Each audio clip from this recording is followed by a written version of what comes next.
Welcome to another episode. With me is Ahmed Khwaja in Dubai. I'm Sadi Raza here in Dallas, Texas. We're going to do a preview for the India-Pakistan game tomorrow, Sunday, June 9th.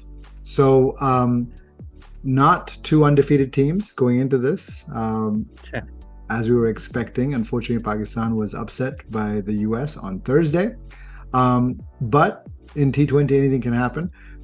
India and Pakistan have played 12 T20 matches, and I think India has won 9 of them. Memorably, everyone remembers the 2021 World Cup held in your neck of the woods, where Pakistan chased down 152 without loss. And their fans will be hoping for something along those lines. I think India has a more settled lineup going in. I think their big question is, does Kuldeep play or not? He's troubled the Pakistani batters in the past, especially Babar. So the question is, if Kuldeep comes in, do they remove, say, Siraj or Arshdeep, or does Akshar Patel give way? Now, he's an all-rounder, and India has said they want a lengthy batting lineup. I think Rohit Sharma mentioned that as well. What do you think they do?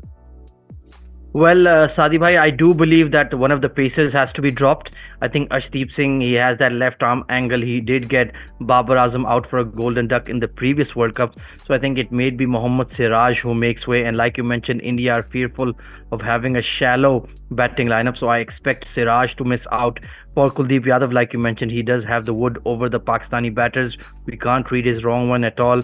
We saw how he completely took care of us in Ahmedabad at the ODI World Cup last year. So I certainly expect Siraj to have to make way, and they're going to bank on Hardik Pandya to give them that third seamer's role. He bowled quite well against Ireland. We've seen that the pitch in Dallas in New York is conducive for seam bowling, especially if you hit the deck. Mohammad Siraj likes to pitch the ball up and swing it. So I don't think he quite suits the requirements. And of course, if India want to go with a deep batting lineup and play Kuldeep, then one of the pacers like Siraj will have to make way. I think you make a good point, especially bowling full on this deck is not sort of conducive to bowling. So, and I think India would make a mistake, and I think the Pakistan camp would be very happy if they don't see Kuldeep's name in the starting lineup.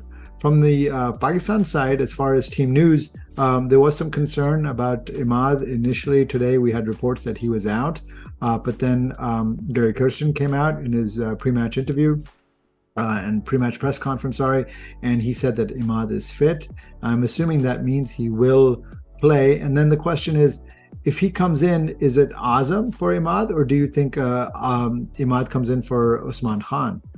That's the only other sort of only other player that I think they would drop. I don't think they would drop Haris Rauf to bring in Imad. I think they'll go with 4 pacers. Your thoughts? Oh, absolutely. I completely agree with you. Azam in his current state in the batting, and of course, if he's not going to be the wicketkeeper, is basically unplayable. He's just looking completely mentally short with the bat in hand. And if he's not the number one wicketkeeper, if they don't trust him in that role either, then I don't see what marginal utility he offers to the Pakistan playing 11 at the moment. Imad Wasim is not that great of a bowler either, but at least you can rely on him in his lower order batting. At least you can rely on him more than Azam Khan in his current state. So I expect that to be the only change. Usman will continue at 3, and Imad Wasim will slot in for Azam Khan. The one advantage of Imad is, of course, you now have 3 bowlers between Imad, Shadab, and Iftikhar to get out 4 overs, and you can do that depending on matchups. Azam gets criticized, some justifiable, some unjustifiable, but I will say that Rizwan's keeping was pretty average in the US match, especially in the super over. That was highlighted. I think the difference between the 2 keepers really came through by the 2 keepers. I mean, the US keeper and the Pakistan keeper in that super over, whereby the US bowled wides as well, but we couldn't capitalize. Whereas on the Pakistan side, Rizwan actually gave up the overthrow as well, which led to 3 runs on that one ball. Yeah, Mohammad Rizwan is not the slickest keeper you've ever seen, especially when it comes to those direct hits when they're looking to steal a bye. That's not quite his forte. You're absolutely spot on that he was below par in that super over and in the overall game as well. But if you look at the other option being Azam Khan and Usman Khan, who is not a frontline wicketkeeper at all, I think you'll just have to go with the Rizzler overall. He is a very good keeper. Perhaps the pitch was playing tricks as well. It was reversing as well for the Pakistani seamers, so that could have made it a bit more difficult as well. But of the three options we do have on the table, clearly Mohammad Rizwan is the number one as a keeper. The other thing that happened is, I think with Canada winning, this has become an elimination game for Pakistan. I think their path to a Super 8 is much more challenging should they lose to India tomorrow. However, should they pull the upset and win, I do think they have more sort of pathways to making it. Well, then they will need the Irish to do them favors against the USA. So we would need Ireland to beat USA, and then of course to beat Ireland ourselves. So like Pakistan typically do in every ICC tournament, they never rely on themselves and their own skills and their own merit to go through to the playoff stages. They need A to beat B, B to beat C, D to beat F, F to beat X, and so on and so forth. We're really used to it by now, and that's just the way it is with Pakistan in these ICC tournaments. Of course, fans will remember in '92 we got a rain point against England, and of course we needed the West Indies to beat Australia in that last group game, which also happened.